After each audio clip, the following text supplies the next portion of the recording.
तनाव होते हैं, कुछ कमजोरियां होती हैं, कुछ परसेप्शन होते हैं, उसे ढूंढ ढूंढ करके उसमें जहर डालने का काम करते रहते हैं। उस कमजोरियों पर ही खेलते रहते हैं, कभी जाति के नाम पर, कभी क्षेत्रवाद के नाम पर लोगों को भड़का रहे हैं। साथियों, एक भारत श्रेष्ठ भारत का सपना लेकर के चल रही भारतीय जनता पार्टी के लिए ये भी अनिवार्य है कि देश के लोगों को लगातार हमें सावधान करते रहना होगा, इस प्रकार के लोगों से सचेत करना होगा, इस प्रकार के दलों से सचेत करना होगा। साथियों, हमें एक और बात हमेशा याद रखनी है। हम सबको याद है, जनसंघ के जमाने में जब हम कहीं हाशिए पर पड़े थे, कोई हमें जानता भी नहीं था, न उस नगर में जानता था, न उस राज्य में जानता था, न उस जिले में जानता था। फिर भी उस जमाने में जब हमारे बात को कोई कानों पर धर ले, ये संभावना भी नहीं थी, उस समय भी जनसंघ के जमाने में हमारे कार्यकर्ता, हमारे पुरानी पीढ़ियां जिन नीतियों पर डटे रहे, जिन नीतियों को लेकर के चलते रहे, कार्यक्रम करते रहे, उसकी मुख्य धारा थी राष्ट्रभक्ति, राष्ट्रहित, राष्ट्र सेवा, राष्ट्र निर्माण। यही प्राथमिकता थी। हम सत्ता से कोसों दूर थे, फिर भी उस जमाने के छोटे छोटे हमारे कार्यकर्ताओं का मातृभूमि के प्रति प्रेम, राष्ट्र सर्वोपरि की निष्ठा, उसमें इतनी ताकत थी कि सत्ता के पर बैठे काबिज बड़े बड़े लोगों को भी भारतीय जनसंघ की उस राष्ट्रभक्ति और राष्ट्रीय विचारधारा को वो कभी चुनौती नहीं दे पा रहे थे।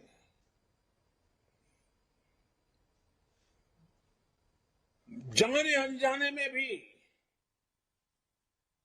उसके महत्व को समझना पड़ता था, स्वीकार नहीं करते थे, समझना पड़ता था। और आज भाजपा की नीतियां उसी राष्ट्रभक्ति से प्रेरित होकर विकास पर केंद्रित हुई है, विश्वास पर केंद्रित है। इसलिए साथियों, हमें कभी कोई शॉर्टकट नहीं लेना है। हमें देश हित से जुड़े जो भी बुनियादी विषय हैं, जो कोर इश्यूज हैं, उन्हीं पर आगे बढ़ना है। कदम को दाएं बाएं जाने नहीं देना है, जुबान को इधर उधर फिसलने नहीं देना है। और ये कोर इश्यूज क्या है? गरीब का कल्याण, गरीब का जीवन आसान बनाने के लिए, गरीब को सशक्त करने के लिए हमें लगातार काम करना है।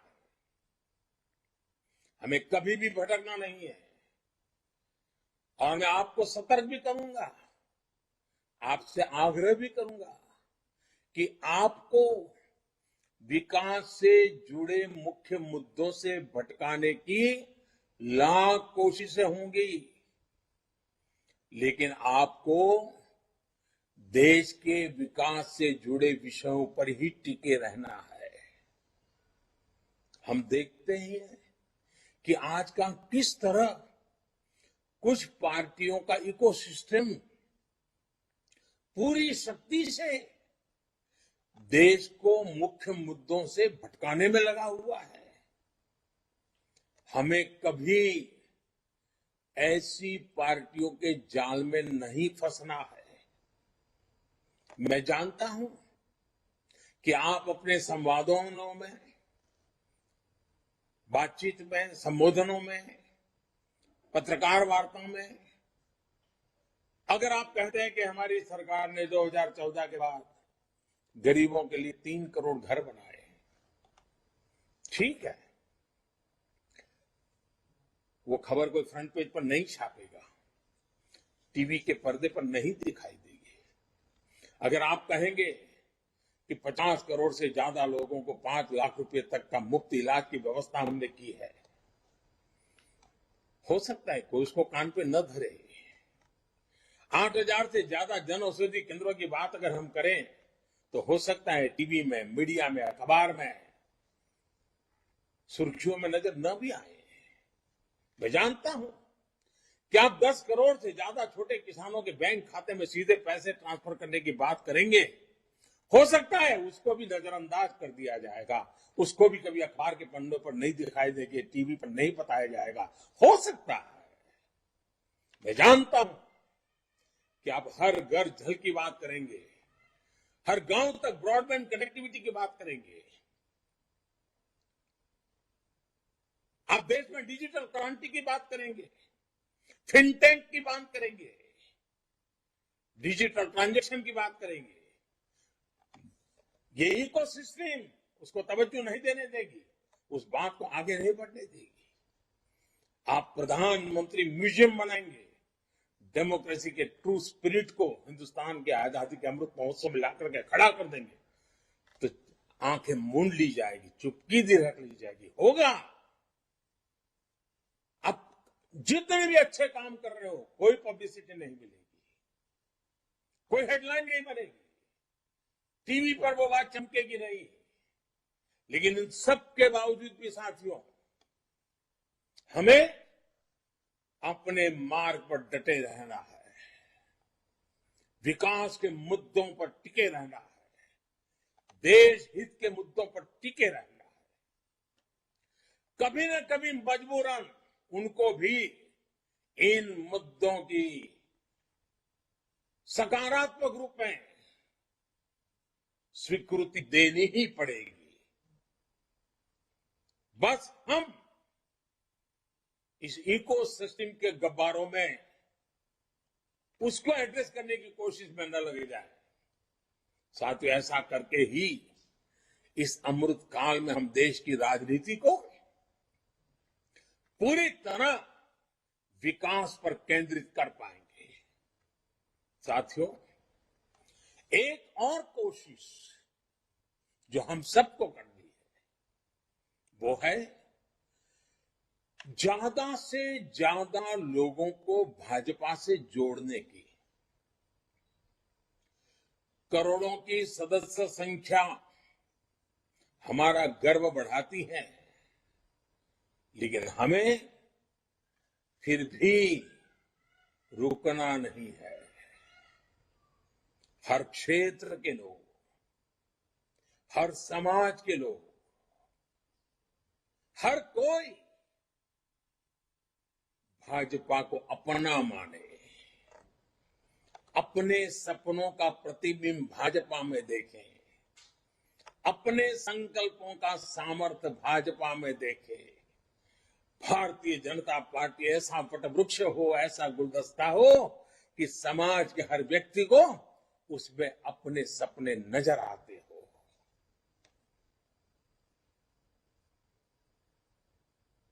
साथियों, हर किसी को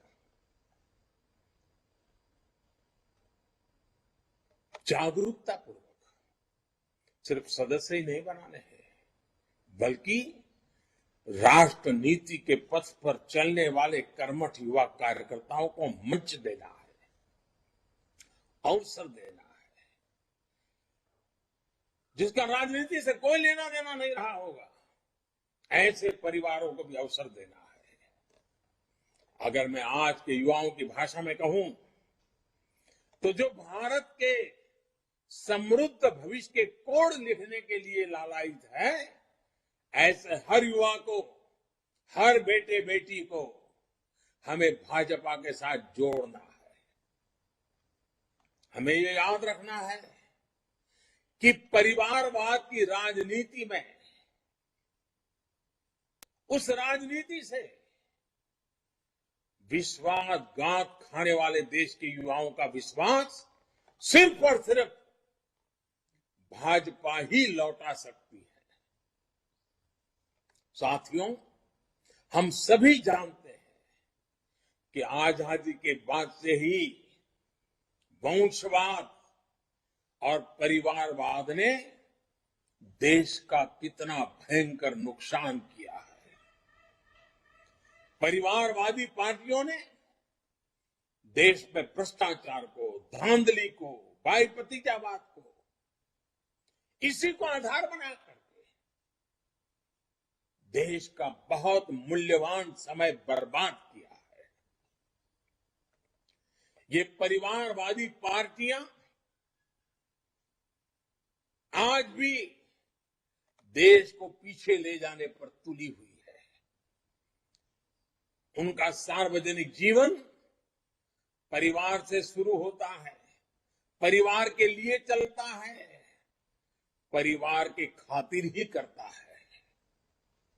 भाजपा को इन परिवारवादी पार्टियों से निरंतर मुकाबला करना है। लोकतंत्र के लिए यह सबसे घातक परंपरा है।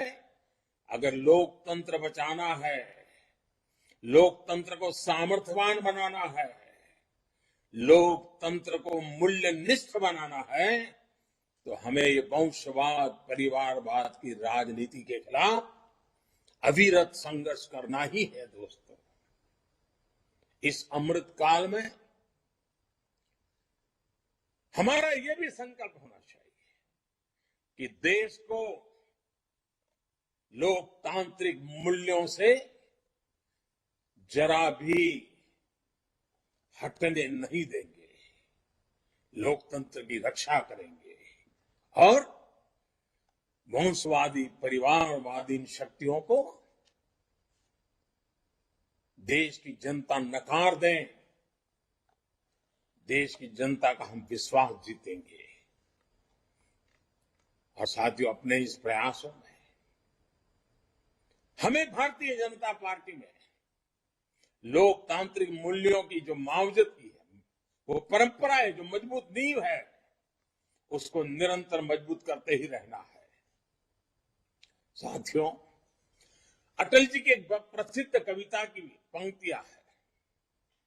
अटल जी ने लिखा था, काल के कपाल पे लिखता मिटाता हूं, गीत नया गाता हूं। ये अटल जी के व्यक्तित्व के साथ ही भाजपा की इतने वर्षों की तपस्या का सार भी है। साथियों, ये भाजपा है, ये ठहरा हुआ पानी नहीं है। भाजपा निरंतर प्रवाहमान है। हमने एक दल के रूप में खुद को लगातार इवॉल्व किया है। वंशवाद, परिवारवाद के कीचड़ में भी हमने कमल को खिलाया है, जो लोकतंत्र की मूलभूत पंखुड़ियों को प्रकाशित करता है। साथियों, नई चुनौतियों के साथ अपनी नीति, रणनीति हम निरंतर, जब भी जरूरत पड़ी, देश हित को आवश्यक मान करके हम आधुनिकता की ओर आगे बढ़ते रहे। और आज भाजपा ने सिर्फ नूतन को ही नहीं अपनाया, बल्कि पुरातन से निकले संस्कारों को भी उतना ही सम्मान दिया है। हमने अपने पूर्वजों की ज्ञान शक्ति पर भरोसा किया है। मैं आपको उदाहरण देना चाहता हूं। हम जब जानते हैं कि पूज्य महात्मा गांधी, पूज्य बापू आजाद भारत में स्वावलंबन आधारित नीतियों को देखना चाहते थे, लेकिन दशकों तक सिर्फ गांधी जी का नाम ही लिया गया, काम बिल्कुल उनके विजन के विपरीत किया गया।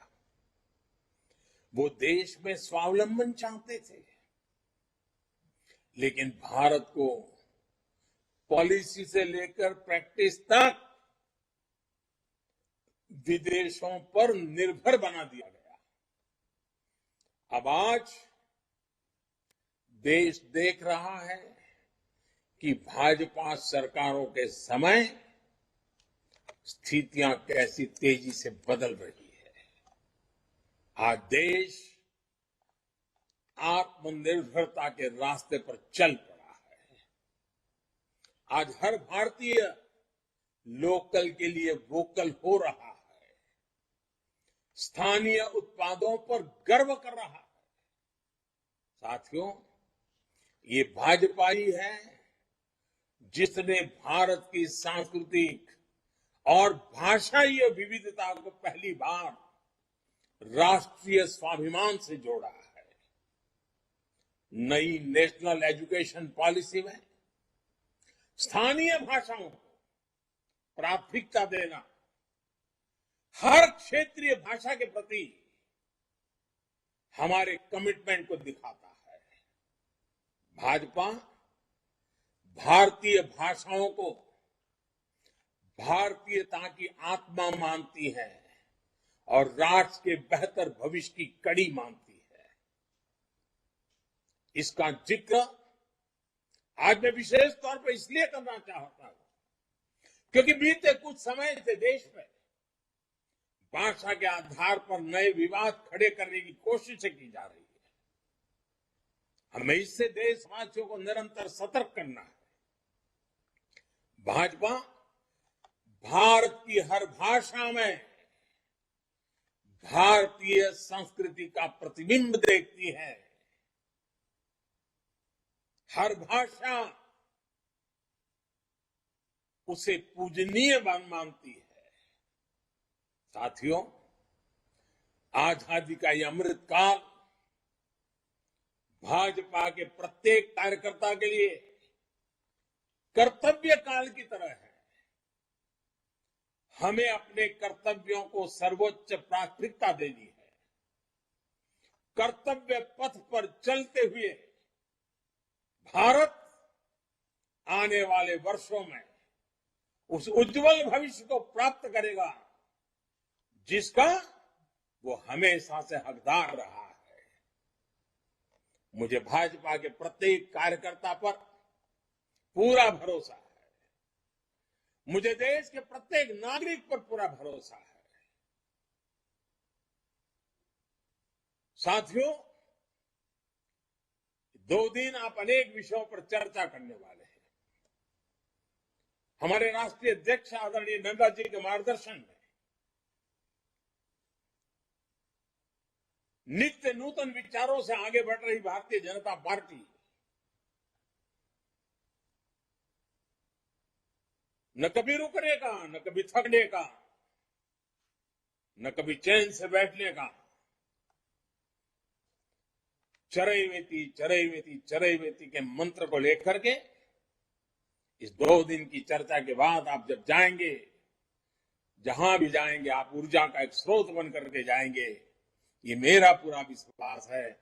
आप सभी को अनेक अनेक शुभकामनाएं देता हूं। और मैं आज रूबरू नहीं आ पाया, आपके बीच नहीं बैठ पाया, उसकी कसक मन में रखते हुए भी आप जो भी निर्णय करेंगे, जो भी योजना बनाएंगे, मैं भी एक कार्यकर्ता हूं।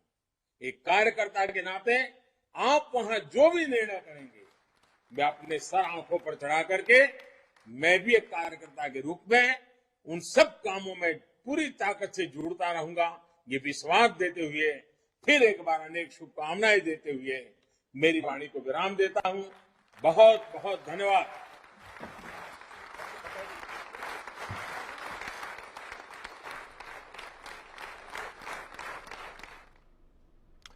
तो प्रधानमंत्री नरेंद्र मोदी को आप सुन रहे थे। वो भाजपा के राष्ट्रीय पदाधिकारियों की बैठक को संबोधित कर रहे थे। प्रधानमंत्री ने वंशवाद और परिवारवाद की राजनीति पर भी उन्होंने कटाक्ष